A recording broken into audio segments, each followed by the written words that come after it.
la jeune Sicilienne. Voyageur attiré par les splendeurs de l'art, j'avais franchi le seuil d'une église célèbre et, marchant à pas lents, je cherchais du regard les chefs-d'œuvre taillés dans le marbre funèbre. J'admirais les tombeaux, les lampes d'or massif qui brûlent nuit et jour devant le tabernacle. Leur discrète lueur m'avait rendu pensif, comme un croyant qui tremble à la voix d'un oracle. Qui n'a des souvenirs et ne devient rêveur au fond d'un sanctuaire aux piliers séculaires, qui ne se sent s'éveiller quelque antique ferveur dans les temples remplis d'ombres crépusculaires. Je songeais qu'autrefois des milliers de mortels, pèlerins accourus de lointaines contrées, s'étaient agenouillés aux pieds de ces autels, dont je considérais les parures sacrées.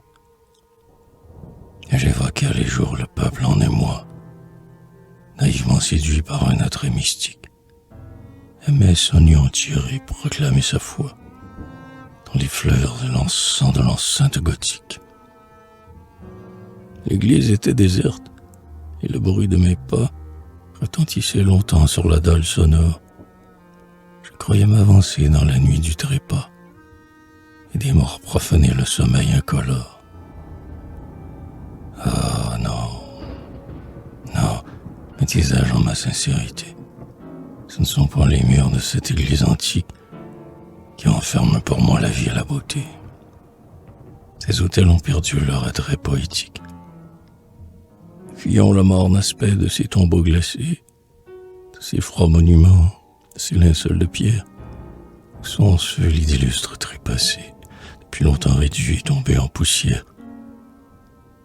Dans le marbre doré, le son se reposait, l'orgueilleux souvenir de ces grands personnages, et sous ces vastes nefs, le son s'éternisait, le fantôme oublié des vieux pèlerinages.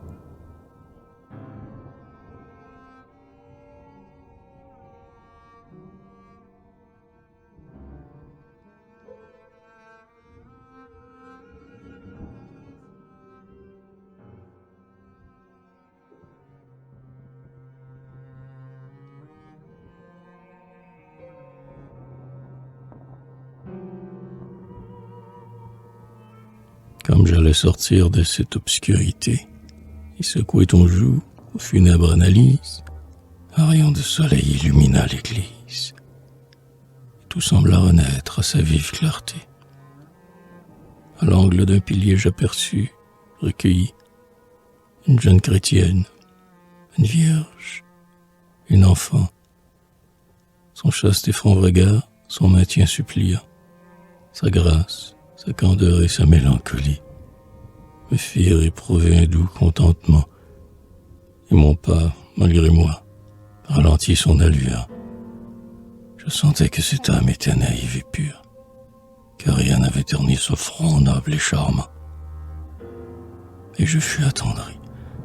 La beauté, la jeunesse, l'innocence du cœur rayonnant dans les yeux, sur le plus sombre rêve ont un prestige heureux, et font qu'à nos malheurs se mêle une allégresse.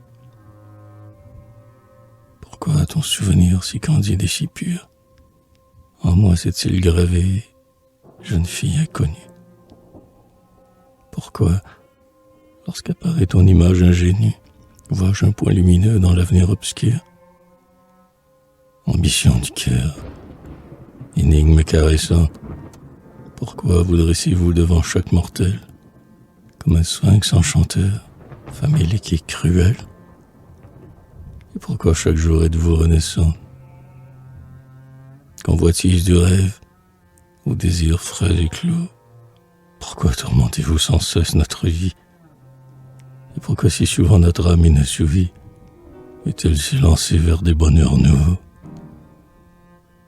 Devant l'aube qui verse aux plaines sa rosée, j'abandonne à l'oubli les soleils révolus. Les avrils expirés ne me captivent plus, lorsqu'un autre printemps a séduit ma pensée. Tout s'efface, tout meurt, notre jour le plus beau, ne pèse point, hélas, la soif qui nous dévore.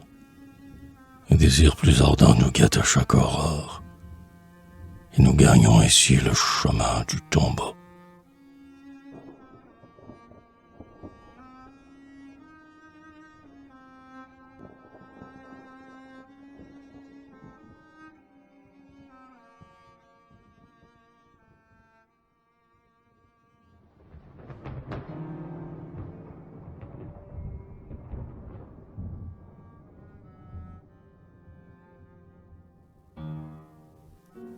Tandis que tu priais, jeune Sicilienne, agenouillée au pied des tabernacles d'or, j'admirais tes yeux noirs, ta main praticienne, ton sein fier et tremblant dans son pudique essor. Et tu me rappelais les filles de la Grèce, qui venaient autrefois avec naïveté interroger Vénus, indulgente déesse, et qui lui faisaient don de leur virginité. Enfin, que demandait ta craintive prière? Pour qui formait des vœux ton cœur adolescent? Et que te répondait la Madone de pierre, debout sur les autels du temple, éblouissant? L'amour, je le devine, en toi voulait éclore. Tu sentais sa blessure en secret envahir, et nul parmi les tiens ne le savait encore. Seul, tes yeux adorés auraient pu te trahir. L'amour, qui donc l'a fait surgir en tout ton être? Est-ce un beau cavalier que tu vois le matin, à travers les rideaux brodés de ta fenêtre, et qui passe au galop avec un air hautain? Est-ce un doux compagnon, un jeune homme timide, qui n'ose te parler quand il est près de toi? Est-ce un poète fier dans la strophe limpide, et les tendres élus ont causé ton émoi? Peut-être est-ce un héros entrevu dans un livre, un superbe tribun aux accents enflammés, un vengeur courageux qui se lève et délivre d'un joug pesant et dur les peuples opprimés. Quoi qu'il en soit, enfant, ta blessure est divine, puisque l'amour t'invite à sombrer en festin, puisque pour te guider son flambeau t'illumine. Mets ta main sur ton cœur et bénis ton destin. Le soleil disparaît. Une ombre sépulcrale remplaça tout à coup sa vivante clarté. Et j'eus peur en voyant l'immense cathédrale retomber dans la nuit et dans l'obscurité.